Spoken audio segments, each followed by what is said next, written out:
To understand who Amy truly is in Fright Night, we have to go back.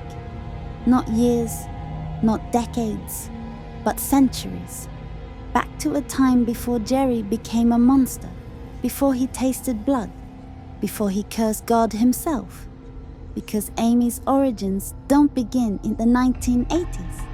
They began the same way as Dracula's first and most tragic bride, Elisabeta, the woman whose death shattered Jerry's sanity, ignited his rage against heaven, and set in motion a curse that would echo across generations, eventually landing on an unsuspecting girl named Amy Peterson. To understand Amy, we need to start long before she was ever born, long before Jerry Dandrige, long before modern vampires, before fangs, coffins, or crucifixes, before he was a monster, before he drank blood, he knew love. And that love was Maria. Maria was to Jerry, same way Elisabeta was to Dracula. Legend says she was gentle, bright, and loyal. The one person who kept Jerry grounded. But during a brutal war, she received a false message telling her Jerry had died. In grief, she threw herself from the castle walls. And when Jerry returned and saw her body, something inside him broke. He cursed God. He cursed heaven. And in that moment of rage, sorrow, and defiance, he damned himself and all future brides to the curse of vampirism. This is the moment the curse begins. And this is where Amy's true story secretly starts. After Maria's death, Jerry spent centuries trying to replace her. His brides all had one thing in common. They looked like her. They acted like her. They carried the same spiritual echo. It's a pattern vampires are known for in folklore. Hunting souls that resemble a past love, trying to reclaim what was taken. Now remember that when we talk about Amy, because in Fright Night, Jerry doesn't pick her at random. He reacts to her in the exact same way Dracula reacts to Mina in the 1992 film. Not with hunger, but with recognition. A soul he knew once. A soul he lost. A soul that returned. Let's break this down. In the movie, Jerry sees Amy's picture.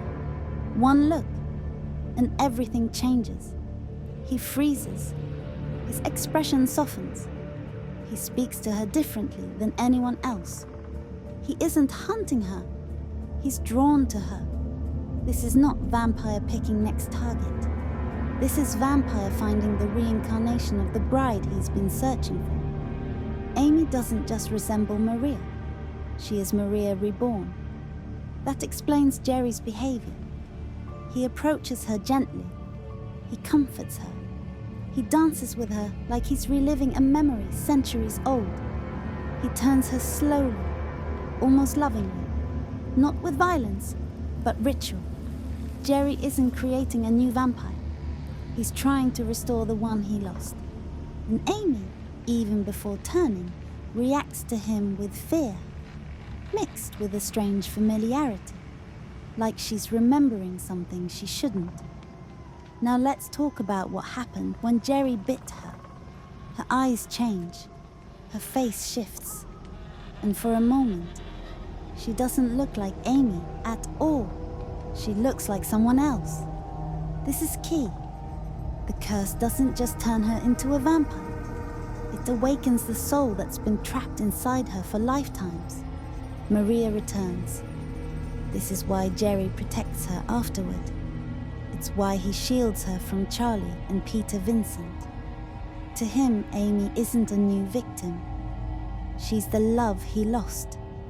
The bride who died in his arms centuries ago. After Jerry's death, Amy returns to human form. But here's the part nobody talks about. Curing vampirism only removes the curse from the body, not the soul. Meaning, the vampiric part of her fades, but the ancient part, Maria, stays. And Amy starts to feel things she can't explain. Dreams of castles she's never seen. Memories of a man she never met. A fear of mirrors. A strange sadness she can't shake. A pull toward darkness that never goes away. She doesn't understand it. And Charlie definitely can't handle it. This leads to the next part of her story. On the surface, Charlie and Amy look fine at the end of the movie. But psychologically, Amy is falling apart. She's dealing with trauma from the bite, the transformation, a near loss of her soul, and memories she never lived. Every time she looks at Charlie, she remembers the worst night of her life. She remembers the hunger, the fear, and the ancient voice inside her whispering things she doesn't want to hear. Charlie becomes a reminder of the curse, not safety. That kind of pressure destroys any connection. Their breakup wasn't because the sequel forgot her. It was because Amy was losing her grip on who she was.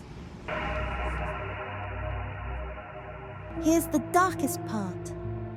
Amy didn't just break up with Charlie. She disappeared. Because those memories, those flashes of Maria's life, started to grow stronger.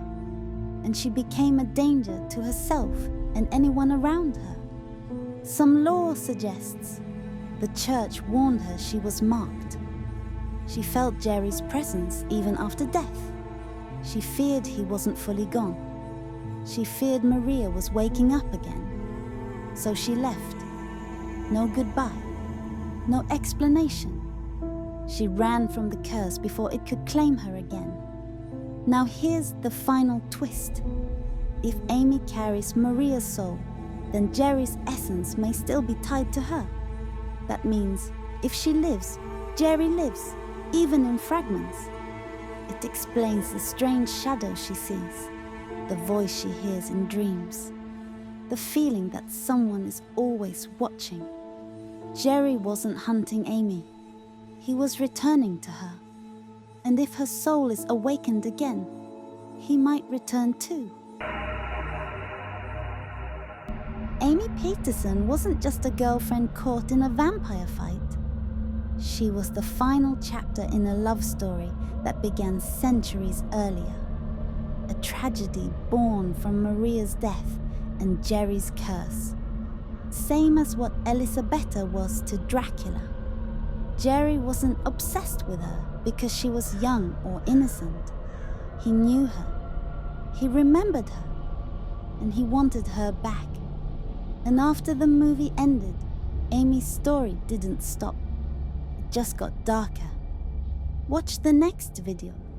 You don't want to miss what comes next.